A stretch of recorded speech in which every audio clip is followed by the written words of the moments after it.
Hi, it's Deborah Hamilton, Hamilton Law Mediation, the Why Do Pets Matter podcast, and now, of course, our wonderful MAAP community. I wouldn't miss it for the world. However, I'll tell you that I'm on the road, still heading to North Carolina, because we've had many turns of events here that are very funny, but not. So how is everyone tonight? Connie, I see you're on. Rose, you're on. And I know Sally might come on as well. But to talk about making a plan for your pet, I'm here with my girlfriend who's driving for me while I do my MAAP plan call. So I'm not trying to drive and do the MAAP plan call, which I thought about doing. And she said she doesn't need a MAAP plan because her cats will hide if somebody comes in and with the ambulances. And I said, okay, no worries. I know all of you know what my usual answer is: put something on the wall, make sure they know, leave the cats alone. My daughter will come down from Boston, just leave them. But she's from North Carolina and pretty much feels that the animal care and control people probably won't try to find the cats because they'll be hard to find because they'll run and hide, which may be true. So, but you know, my usual shtick every time we have this call is make sure you have that first responder's name and number on your fridge so they don't have to look for it. I don't know how everybody's feeling, but that's the way I'm feeling. So it's been for us moving to North Carolina. We didn't get out last night because the movers were coming to wrap our stuff, not pack our stuff. And when they found out, they had to find a truck somewhere. So we didn't get finished packing our stuff till 9 o'clock last night. And so now we're about 2.5 hours outside of North Carolina? We're about 2.5 hours outside of Creedmoor, North Carolina, which is our overnight stop. So without any further ado, I'm going to check in with you, Connie. How's everything going? Everything is going just fine. I will say that I have to jump off a few minutes before 4 o'clock because I have my National Board Club Zoom meeting at 4 o'clock Pacific time. So my monthly meeting, but everything here is fine. However, we are bracing for a massive heat wave, which is supposed to really come in on Friday to the entire West Coast. And I pulled the last day that right before entries closed, I pulled my entries, which were already in for the Northern California Terrier Association in KC of Sacramento, which is supposed to be this weekend because we were seeing the temperatures rise, and several of us from SoCal said, And today, just about an hour ago, I saw too dangerous to travel. I saw a post on Facebook that at the showgrounds in Lodi, as in stuck in Lodi again, that the temperatures Saturday and Sunday, and we had a 4-day show because of the terrier specialties. The temperatures Saturday and Sunday are forecast to be 108 and 109. Ooh. And why they are not calling the shows, I have no idea. So again, people who may be on this call who have your dogs with a professional handler, be advised that you need to seriously think about sending your dogs on the road in conditions like this. They are all over the West Coast, triple digits. Yep. And it isn't necessarily just being at the dog show in the heat, but going to and from the dog show. If you have car trouble, the dogs are going to be in that car. And if the car isn't working, then the temperatures are going to get incredibly high in those cars. And maybe they have a generator that they can run fans, but really the risk is really outweighing the reward. It's ridiculous. And even for those who had RVs, there are limited electrical hookups. And if you did not get in right when the reservations opened, you were SOL, whether you were a professional handler or an owner handler. And a lot of people have pulled because of that. Yeah, it really is pretty scary, I have to say. So I'm glad you pulled. I'm glad you're going to stay home and be as safe as possible. Hopefully the electricity will hold and air conditioning will be okay. I have solar power on my roof and a backup generator. Super. All right. So you're going to be safe. Great. Hey, Susan, how's everything going with Maggie? Maggie is gotten a little bit of frisky this past week, and I have been using the spray water bottle with a little bit of lemon added in, and she definitely doesn't like it. I always feel a little bit bad about using it, but on the other hand, I gotta get this under control. Don't feel bad. Remember, it's a lot safer than her being returned because she bites everybody. Right. Or she bites somebody who's not going to put up with it. Yeah, right. And I'm getting close to that at times. So I recognize that it's really necessary. She is a lovable dog, but she just has this dominance in her that I wasn't expecting in a female dog. Because apparently when you have dominance, it's mostly with males. Not true. Yeah, I was waiting for you to jump in with that because I've had worse bitches who are dominant than dogs. Really? I just had a home, Susan, with the grandmother, the mother, and the grandson until we lost Bammy, the matriarch. Right. And both Bammy and Patsy were definitely the adult supervision in the room for my 2-year-old boy, Casey. And they weren't mean to him, but they were definitely matriarchs. And and even my older sister in Northern California has had golden retrievers for decades, starting back from when she was in the Boston area. And all her bitches in a mixed group of sexes, and she always had multiple Goldens when she was younger. She's now down to one. The bitches were always the pack leaders. Really? Yep. Yeah, and that's my house too. So it's not surprising that she will be the head of the it's sort of a matriarchal society in the canine world. I mean, there are the dominant males who are the breeding males, but in keeping everybody in line, it's usually the matriarchs that keep everybody in line. And You that's bet. been my experience. Yeah, the mantra is for the dogs, I'm the mom, that's why. Huh. Yep. Okay. Yeah, that's it. That's exactly the mantra. Absolutely. So I'm glad that the lemon juice worked. The more lemon juice, the more she'll like it. And you can even spray it on your hand before she bites you, so that when she bites your hand, she tastes it too. Yeah. I did squeeze a fresh lemon and I put it in a spray bottle with water, and I just keep it in Good for you. refrigerator for a few days and see how it works. So Good for you. Good for you. So Kieran, how's everything going? I saw that you had sent me I didn't get a chance to listen to it, but I'm sure it's fine, of last week's recording. Hi, Debbie. I just saw you driving there, and I presume you're in the Yeah. passenger seat, or are you Of actually course I driving? am. My friend Dottie, I was going to drive and do the call, and Dottie said, I really would like to live to get to North Carolina. So she is driving. I will show you my friend Dottie. There she is, or here she is. See, there Right. she's driving, and I'm Hi, not Dottie. driving. So yes, we are.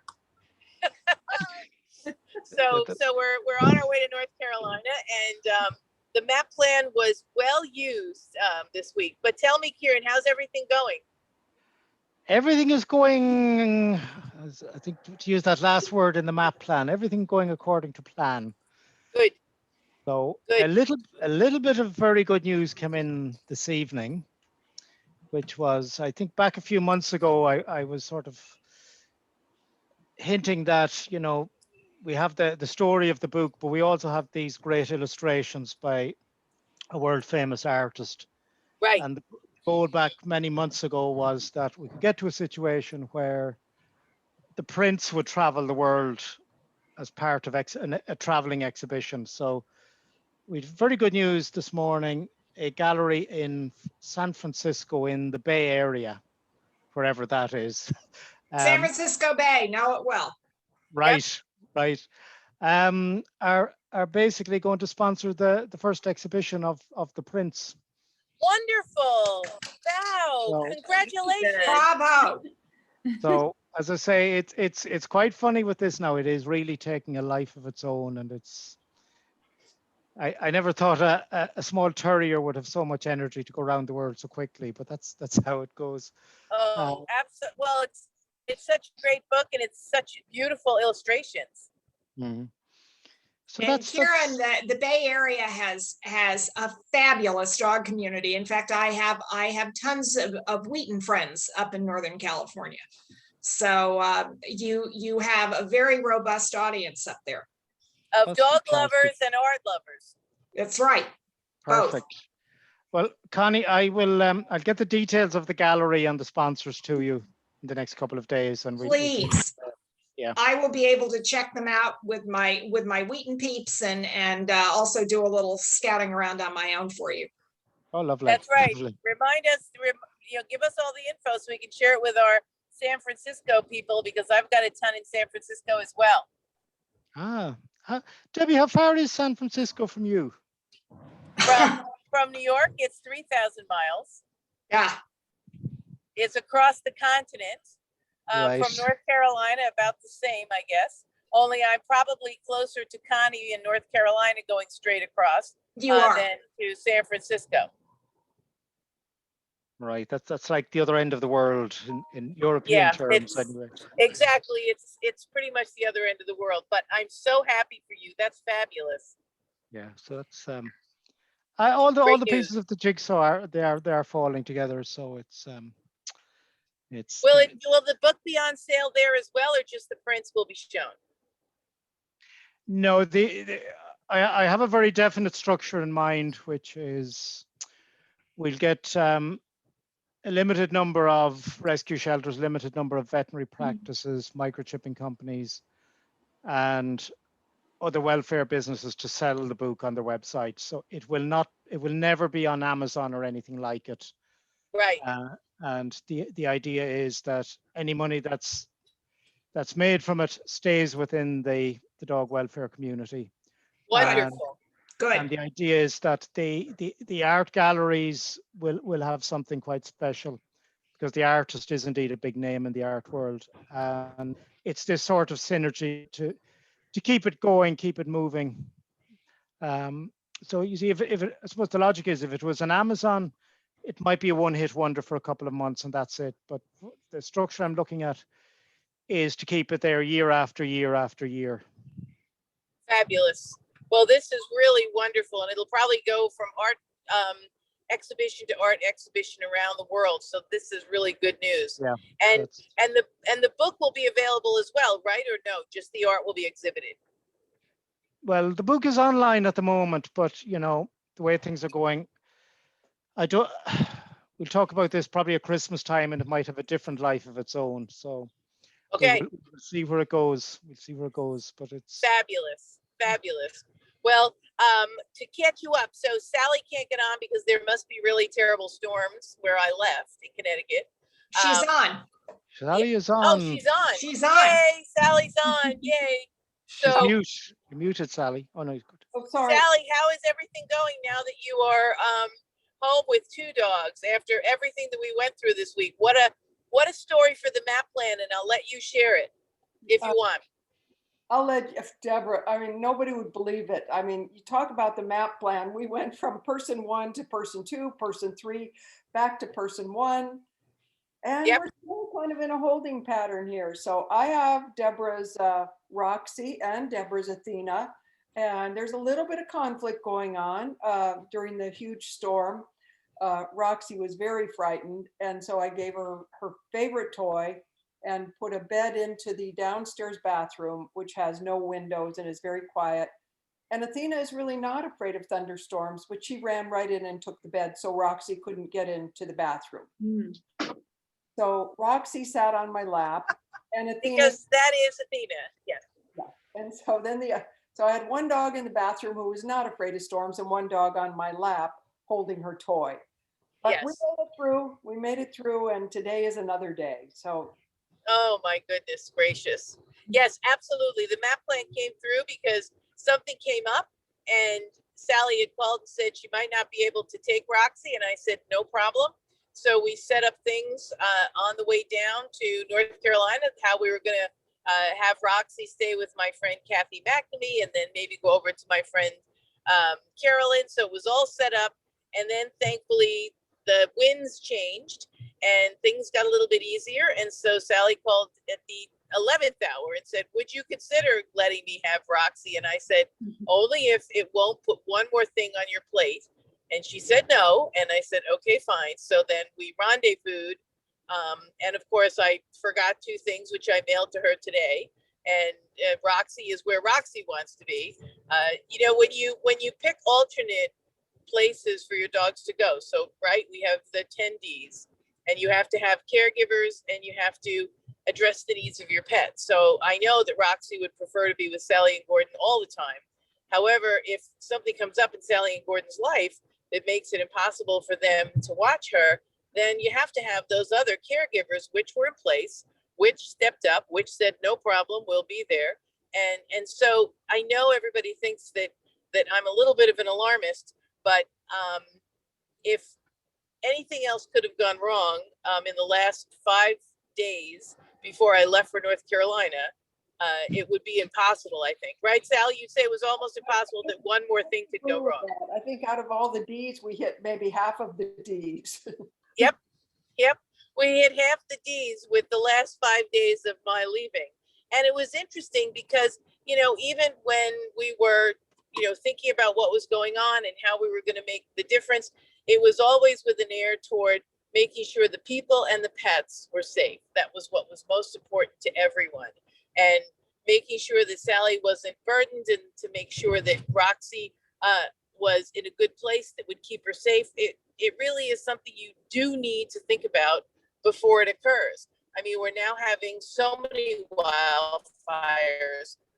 We're having, you know, the hurricane up and people really need to take that time to put together the plan if in the event their home is flooded or the fire takes a left and comes toward your house, or God forbid someone gets ill. Because, you know, as I always say, I made the MAP plan because I broke my ankle. So you make a plan, you address the needs of the pet, you appoint caregivers, and you publish it with the people who need to know how to take care of your pets if you can't.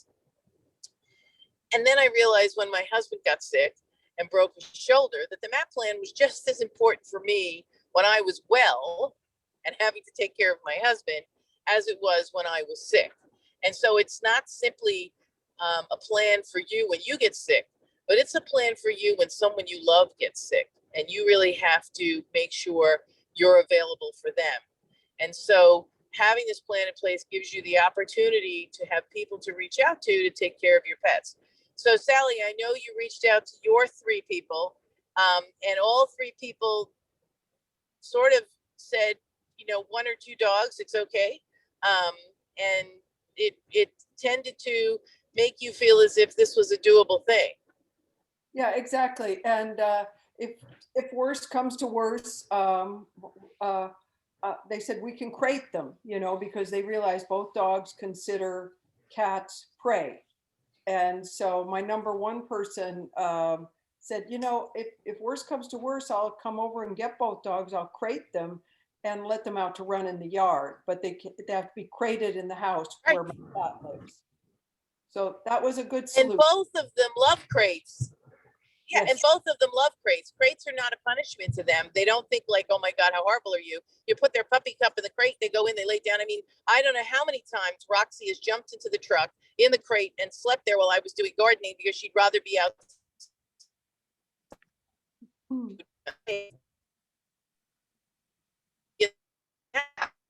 Deb, you're freezing.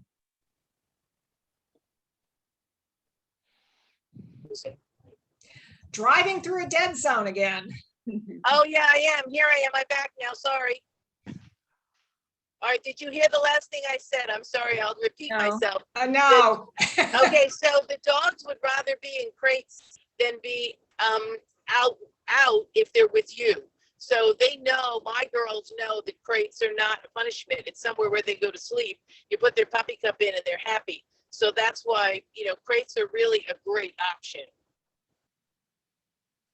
Are you all still? I think, Deborah, you mentioned earlier when we were talking about fires and horses, how important it is to move your animal into like the transport zone, you know, Yep.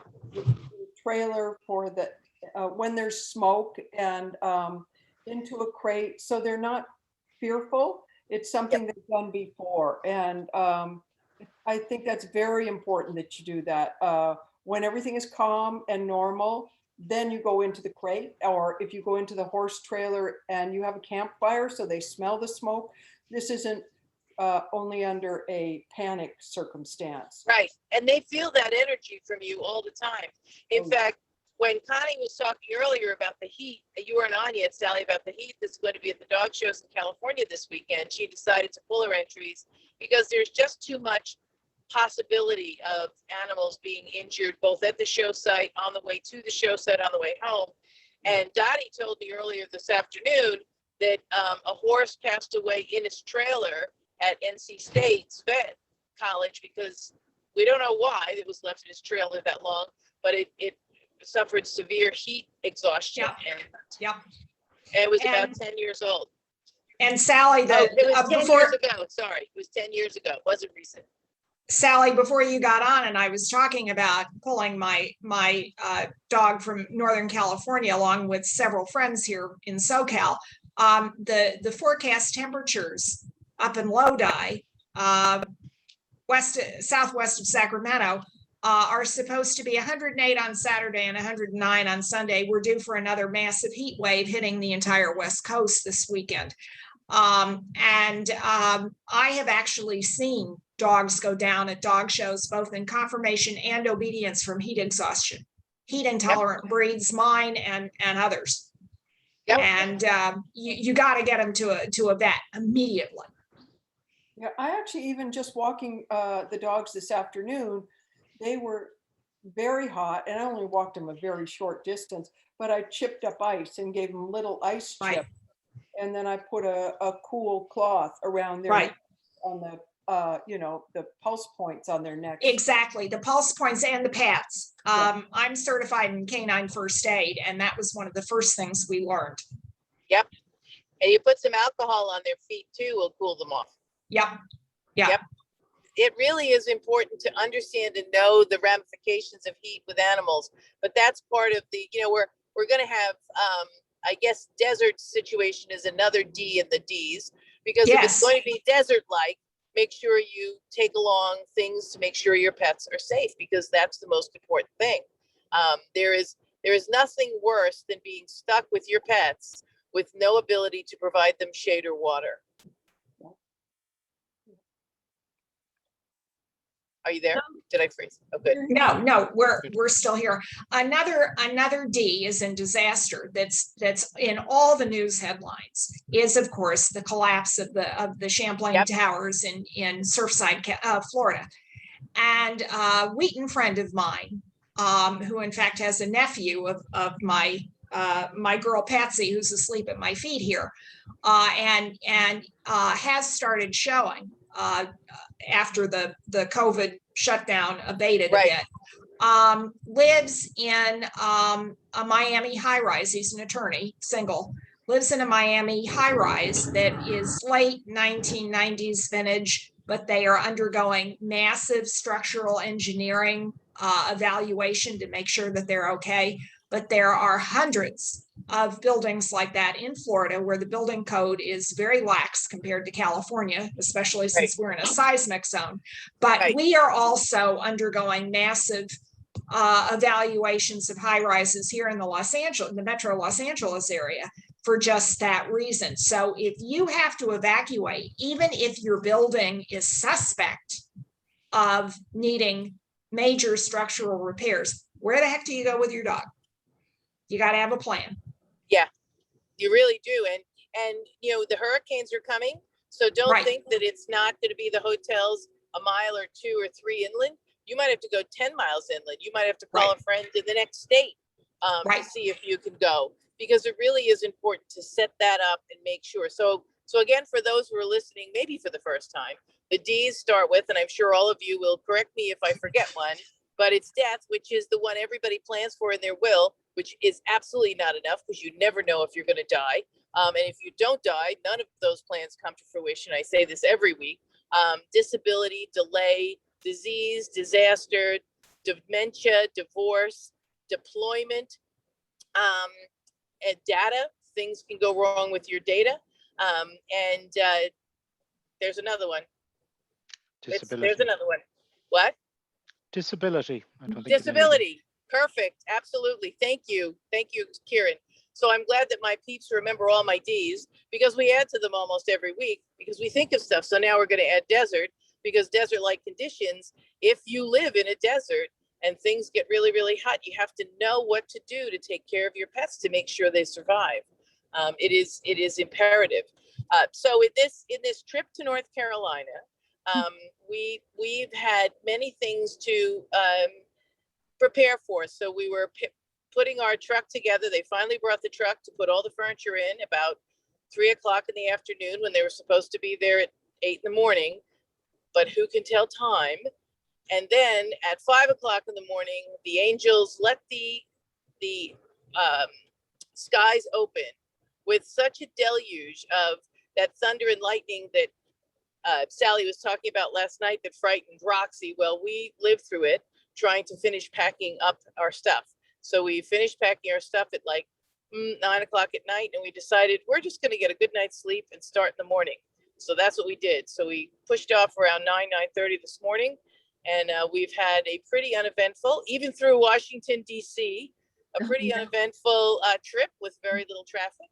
And although I'm missing Roxy terribly, I know that she is happier than a clam, that she is with her sister and Sally and Gordon. And I just am hoping everything continues to be, that everybody is happy and healthy and safe. Before I close out tonight, let me know how everybody survived the 4th of July. I'm going to start with you, Susan. How does Maggie get along with the 4th of July? Is she bothered by noises? You know, we didn't really have that bad of a situation here. Mainly, we just watched the fireworks on TV, and I didn't notice that she was bothered at all. So it was uneventful for us. Great, that's good to know. How about you, Connie? We had the bombs bursting in air starting about 2 weeks before the 4th of July, even though they are highly illegal I in know. anywhere in Southern California. And we are in the largest incorporated city in the state of California here in Rancho Palos Verdes that is in a very high fire danger area. And I back onto a canyon. So with all that said, and on my side of the hill, I'm up the hill from the Port of Los Angeles, where all the fireworks were continually going off. So at any Oh my rate, God. it started on the 4th itself, 1:30 p.m. And I had a plan, closed up my windows, turned the AC on, turned the TV up, and everything was fine until we had to go out to potty. Yeah. Potty right after dinner and then potty before going to bed. And by the time we went out at about 8:30 for the final call, the sun had gone down and things were really starting to ratchet up, and it sounded like Apocalypse Now. Yeah. And so at any rate, we got through it, but the fireworks were still going off until 2 a.m. Oh my God. Yeah, and that really throws the dogs off big time. How about you, Sally? Did you have trouble with the fireworks? Well, we had a lot of fireworks for 2 days, 2 evenings straight. First one was okay. The second one, I didn't have the music inside the house quite loud enough. So, and every time, they sort of go in rounds, and the dogs would calm down, and then all of a sudden there would be another round, and they'd like, Yep. uh-oh, what's that outside the window? So, but they did well. And then, they did well, I would say. And Kieran, I don't know that you guys celebrate the 4th of July, so there might not have been fireworks where you are. Oh, the fireworks of a sort, which is my younger brother's birthday is on the 2nd of July. Ah, But he lives in New Zealand, which is the other end of the world. Right. And if you're sort of in a different time zone, the great thing is you have a birthday that lasts 36 hours. So I didn't actually Quite get a to wish deal. him anything until the 4th of July. So it was memorable enough this year. And we did have a conversation that went on for a few hours. So fireworks did happen, but just for future reference, there are a couple of podcasts or videos on YouTube about fireworks. And you can actually condition your pets well in advance of these events by playing these tapes very, very low for a few days and just turn them up ever so slightly. So when the 4th of July comes along, they'll just take it as I do, or most Irish people, it's just more noise. It's interesting you said that, because one of my dear breeders, and I know, Connie, you have to go soon. I have to go now, as a matter of fact. So I will say goodbye to everybody. See you, Bye, Connie, honey, soon. and we'll see you next Wednesday.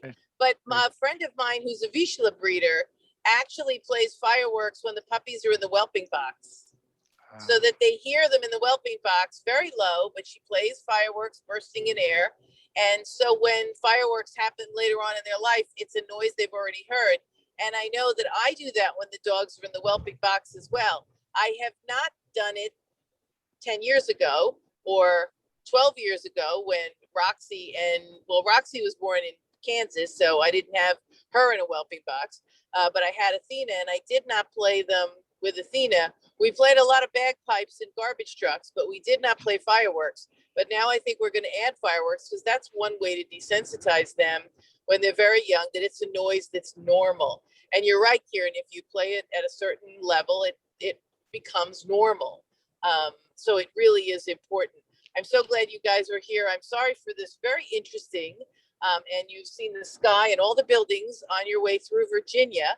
So now you can all say you've been in Virginia. And I know, Susan, you are in Virginia. I am in Virginia. Are you on I-95 right now? We are. I'm passing the Marlboro cigarette sign, so you know exactly where I am. So yeah, I'll show you. There it is. There's the Marlboro cigarette sign. So we are just above Fredericksburg. Okay. Oh, which Peter? Oh, Petersburg. Sorry, no, Petersburg. We're just above. So I'm going to let all of you go because I know this is a crazy call, and I so appreciate you all being here. Kieran, I look forward to looking at the video. I'm sure it'll be great. You can use it however you want. Okay. And I look forward to seeing all of you again. And until next week, remember, kiss your pets for me. This is Deborah Hamilton, Hamilton Law and Mediation, the Why Do Pets Matter podcast, and of course, this wonderful MAP community. Everyone learns how to take care of their pets, long-term, short-term. So until next week, you guys take care. I love you. Bye, Be everyone. safe. See you, Debbie. See you, Debbie. Take Bye, care. Karen. Bye, Susan. Bye. Bye-bye. Bye, Bye, Sally. Sally. Bye, Kieran.